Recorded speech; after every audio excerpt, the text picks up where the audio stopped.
Now in this video we are going to show the capability of the MK-44149, which is our I2C PWM Slave based on the PIC16F1825. We pre-programmed these with firmware that turns the device into a I2C PWM Slave, which can control servos. So the servo becomes an I2C device, and you can change the servo position by writing to the PIC, the PIC16F1825. Now in this case, these PICs also have the capability to measure the current. We have a current measuring device on the board, which is in line with the power going to the servo, so it can measure the current, because it's a PWM motor.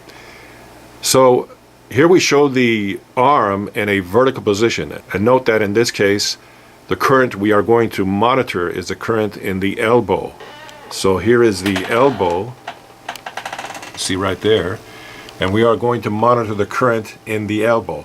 So the elbow is connected to one of our devices in the shown over here, and through the Raptor we'll be able to communicate with the PIC16F1825, which will then through its ADD measure the current through some signal processing, and the master, I2C Master, can request the current.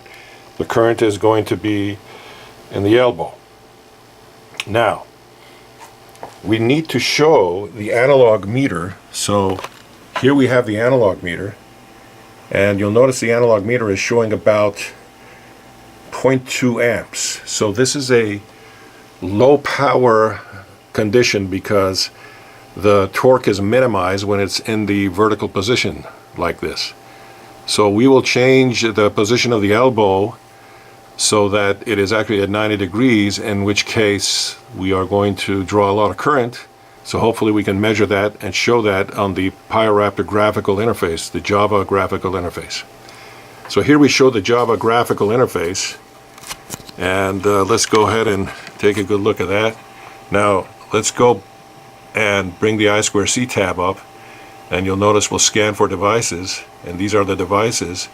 The shoulder happens to be 5A, and so we go to the PWM servo and make sure that we have 5A, because the PWM servo tab is great because we can control a single servo through this nice interface.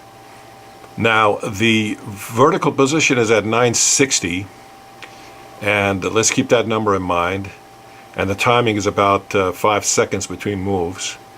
So let's go ahead and move that to around 1600 and park this on update. So what we are going to do is tell the servo to move to the position associated with 1600 microsecond PWM. So let's go take a look at this, and we'll hit the button, and you'll see the robot arm move to the new position, which is 90 degrees. And you'll notice that the amp meter is showing about 1.4 amps. So a high current load, because in this condition you can obviously see we have a lot of torque, and of course the current is related to the torque.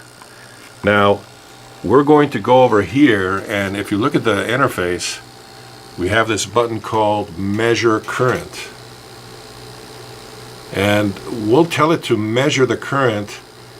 Wait a while so it actually makes some measurements, and then you see that we ask it to make a measurement, and we see the number 23.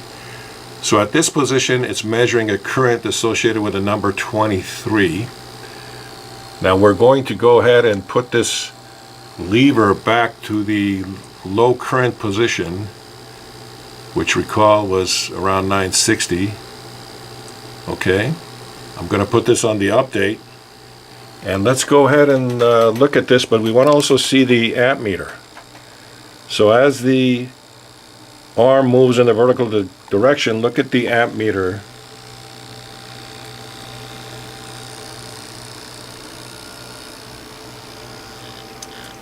So you can see the current dropped to about 0.2 amps, 0.3 amps.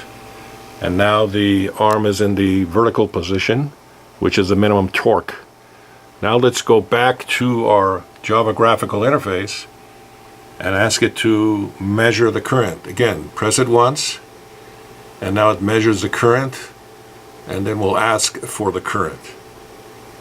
And you see it drop to 14 from 24, 23. So this is a great way to illustrate the current measuring capability of the MK-44149 16F1825 base PIC with the capability to measure the current. Now this is very good in robotics, especially in ARM, where you're doing where you're dynamically controlling it, and you can monitor the current, and if the current is above a certain amount, obviously you can take action or correlate the movement of the arm with the measured current associated with the various loads associated with torque.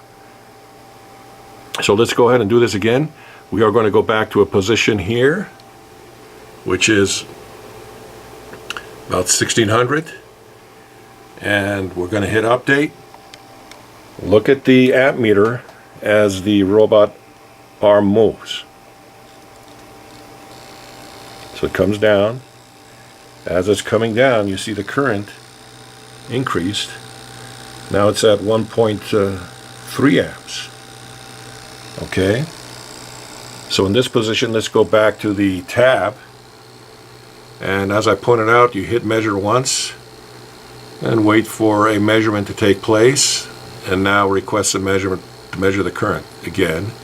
And it jumped to 22. This is in the high current position. So there you go. Let's take a look at the amp meter. And again, what I'm going to do is go into the low current position, which is position 960. I'm going to hit update, and you'll see as the robot arm moves up, the current drops. You can see that it moved to the vertical position. That concludes this video.